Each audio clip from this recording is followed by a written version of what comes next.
ಬನ್ನಿ, ಇದಕ್ಕೆ ಸಂಬಂಧಪಟ್ಟಂಗೆ ಬಿಜೆಪಿ ನಾಯಕರು ಏನ್ ಹೇಳ್ತಾರೆ? ನಿಖಿಲ್ ಕುಮಾರಸ್ವಾಮಿಗೆ ಅದೃಷ್ಟ ಇಲ್ಲ.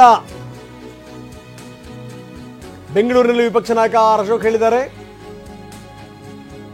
ಅರ್ಜುನನ ಪಾತ್ರ ಕೊಡ್ತಾರೆ ಅಂತ ಅಂದ್ಕೊಂಡಿದ್ವಿ, ಜನರು ಮತ್ತೆ ಅವರಿಗೆ ಅಭಿಮನ್ಯುವಿನ ಪಾತ್ರನೇ ಕೊಟ್ಟಿದ್ದಾರೆ. ಈ ಸ್ಟೇಟ್ಮೆಂಟ್ ಬೇಕಿತ್ತೆ ಈ ಸಂದರ್ಭದಲ್ಲಿ. ಗೆಲ್ಲಲು ಕಾರಣವಿದ್ದಂತೆ ಸೋಲಿಗೂ ಕೂಡ ಕಾರಣವಿದೆ. ಏನ್ ಕಾರಣ? ಅದು ಕೊನೆ ಸಂದರ್ಭದಲ್ಲಿ ಅಭ್ಯರ್ಥಿಯನ್ನು ಘೋಷಣೆ ಮಾಡಿದ್ದು.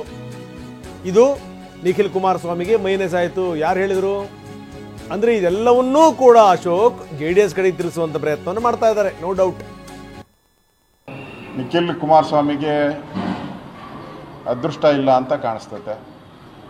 ನಾವೆಲ್ಲ ಈ ಸರಿ ಅವರು ಅರ್ಜುನನ ಪಾತ್ರ ಮಾಡ್ತಾರೆ ಅಂತ ಭಾಳ ಆಸೆಯಿಂದ ಇದ್ರಿ. ಮತ್ತೆ ಜನ ಅವ್ರಿಗೆ ಅಭಿಮನ್ಯು ಪಾತ್ರವನ್ನು ಕೊಟ್ಟಿದ್ದಾರೆ. ಒಳ್ಳೆ ಯುವಕ, 2 ಬಾರಿ ಸೋತಿದ್ದಾರೆ ಅನ್ನೋ ಒಂದು ಸಿಂಪತಿ ಇತ್ತು. ಈ ಸರಿ ಗೆಲ್ಲೇ ಗೆಲ್ತಾರೆ ಅನ್ನೋ ವಿಶ್ವಾಸ ಇತ್ತು. ಆದರೆ ಅಲ್ಲಿನ ಕಾಂಗ್ರೆಸ್,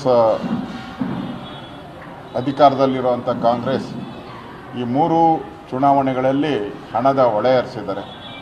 ಅವ್ರ ಪರವಾಗಿ ಎಲ್ಲ ಕಾಂಟ್ರಾಕ್ಟರ್ಗಳಿರ್ಬೋದು, ಅಧಿಕಾರಿಗಳಿರ್ಬೋದು ಕೆಲಸ ಮಾಡಿದ್ದಾರೆ.